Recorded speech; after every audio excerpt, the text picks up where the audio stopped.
لماذا سلمت الباكيكا قمة جبل كيستا لتركيا بين عشية وضحاها؟ نعم، يتجسد شعاراتها في تسجيل الإخفاقات كانتصارات وهمية مزيفة. ذلك هو الشعار الرئيسي للأحزاب الأيديولوجية والدول الأصولية الاستبدادية.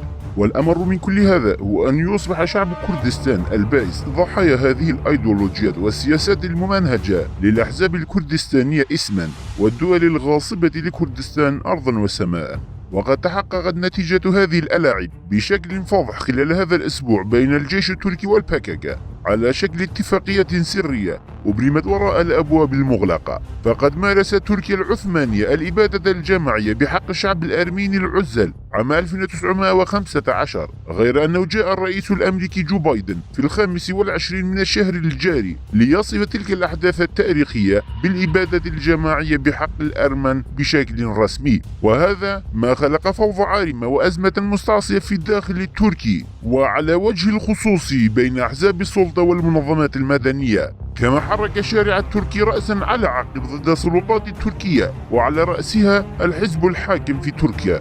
ولكي تشغل الدولة التركية الرأي العام التركي وتخفف من الآثار السلبية لهذه الفوضى على السلطات التركية، رأت الحكومة أنه من الضروري القيام بعمل يفح منه رائحة الانتصارات والبطولات لإشغال العامة به والتبجح والتغني به بعيدا عن الواقع الداخلي الحقيقي والمتأزم. فتوصلت لجنة التنسيق السرية بين حزب العمال الكردستاني الباككا وممثلي الدولة التركية لقرار تنفيذ عملية عسكرية طارئة وسريعة ومتسمة بالنجاح بإشراك الجيش التركي. فصدر قرار انطلاق العملية العسكرية في قمة جبل كيستا. استراتيجية العملية العسكرية قمة جبل كيستا ستحقق 3 أهداف في آن واحد.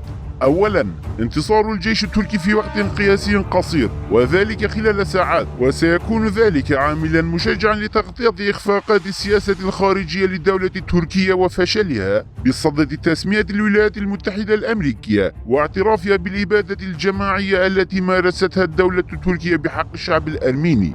ثانيا، ما تتمتع به قمة جبل كيستا من موقع استراتيجي من الناحية العسكرية، فباحتلال هذه المنطقة ستكون تركيا مسيطرة ومستحوذة على أي تحركات للمسلحين في مناطق برواري وغولي وريكان، وستخضع المنطقة بالكامل لسيطرة العساكر الأتراك وتتحول إلى منطقة عسكرية.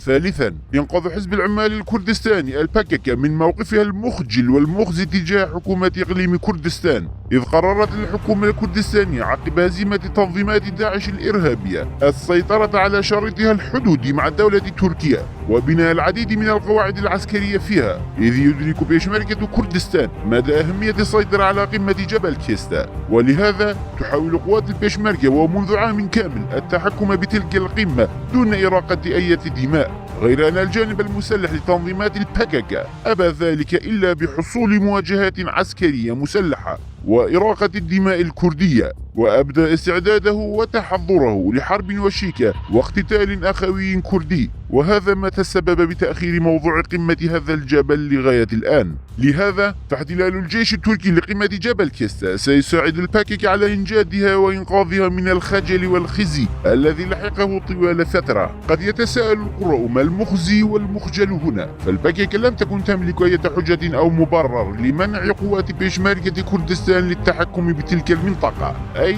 باختصار ما قامت به الباككا منذ عام من منع قوات بيشمركة كردستان وردعهم من التوجه لقمة جبل كيستا وبسط نفوذها عليه. قدمت هذه التنظيمات هذه القمة الشامخة ككيكة شوكولاتة ساخنة للجيش التركي بين عشية وضحاها.